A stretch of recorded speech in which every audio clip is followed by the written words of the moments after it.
In this video, we'll be hunting a box of nickels. We'll be looking for anything older than 1960, including war nickels or anything older.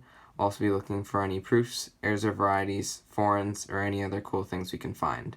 Let's start the hunt, and I'll bring you in when we have our first find.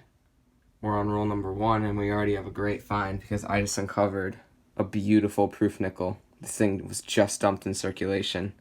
It's really nice. And it's a 1995S. That's a great find. Roll 2, and we have our first older Jefferson, and it's from the 50s. It's a 1954 out of Denver. Roll 6, and we have a couple more nickels from the 50s. And the first is another 1954. This one's out of San Francisco. Then the other one is a 1959 out of Denver. Roll number 8, and I saw this thick edge in the roll, and I took a peek. It's another proof nickel. This one's beautiful too. I've never gotten more than one proof nickel in a box. And this one's a 1994S, and the other was 1995, so I think someone dumped a couple proof sets in this box. Let's hope we get more. Roll 9, and we have another older Jefferson. This one is a 1954 out of Philly, so now we have a 1954 P, D, and S, so that's pretty cool. Next roll, roll number 10, and we have another older Jefferson, still in the 50s with a 1952 out of Philly. Roll 16 had a couple finds. First is our first nickel from the 40s, 1949 out of Philly, and then our first foreign of the box, a Canadian nickel from 1994. Just opened roll 17, and there's a few very discolored edges, so I pulled them out, and one of them was a 1958 out of Denver, and I noticed that there was a Canadian nickel in the roll as well. This one looks pretty modern. Yep, my newest one in 2016. Roll 19, and I'm certain this is a proof dump because I just got the third proof nickel of the box. Let's see if it's in the 90s like the other ones. Nope, it's an older one. It's a 1980S, proof number 3. That's awesome. Roll 20, and we have a nickel from the 30s and the 40s. 30s is a pretty beat up 1939. Already checked. It's just a Philly, not the DDR, and it was actually a reverse facing ender. And also it came with a 1941 out of Philly. Roll 23, and we have another 1949 out of Philly. Roll 25, halfway point of the box, and we have a 1958 from Denver. Roll 29, and we have a 1948 out of San Francisco, which is a better date. Next roll, roll number 30, we have another 1948 nickel, but this one's from Denver. Roll 31, I saw a thick edge, and we have a fourth proof of the box.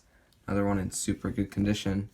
This one's in 1993, so now we have a 1980S, 93S, 94, and 95S. So 4 proofs, that's amazing. Same roll, and we have a 1952 from Philly. Roll 32 had a couple of nickels from the 50s. First we have a 1955 out of Denver, and a 1958 out of Denver as well.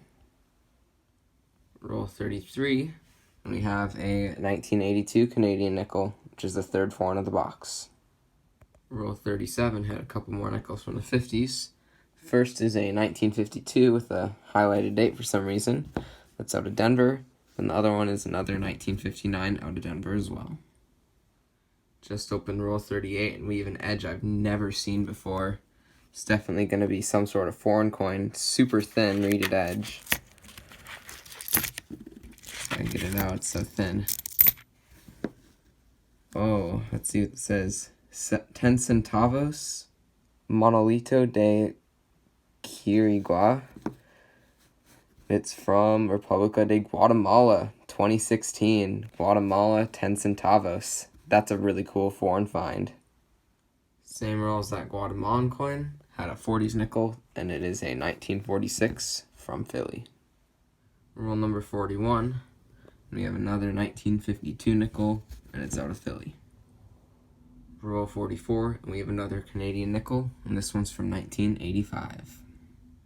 Roll 45, and we have another 1958 out of Denver. Next roll, roll 46, yet another 1958 from Denver. Just opened roll 47. And this one thick edge right here intrigued me, and I looked at it, and it is another proof nickel. This is the 5th proof of the box. It is a 1984. Nickel box has been hunted, so let's go over the finds. We only got 7 estimates. We got 5 foreigns, 4 of them were Canadian from 1982, 85, 94, and a 2016. And we also got that pretty cool foreign, that's 10 centavos, very thin coin from Guatemala, which is super cool. We did get 5 proofs, all very nice. This is definitely a proof dump because these are all definitely just dumped. We got a 1980, 84, 93, 94, and 95, all very nice. Older Jeffersons, we got an okay amount. Our oldest was a 1939, just out of Philly, in pretty beat up shape. And then, the usual older Jeffersons. And overall, because of all these proofs and this super cool Guatemala foreign, this was an awesome box.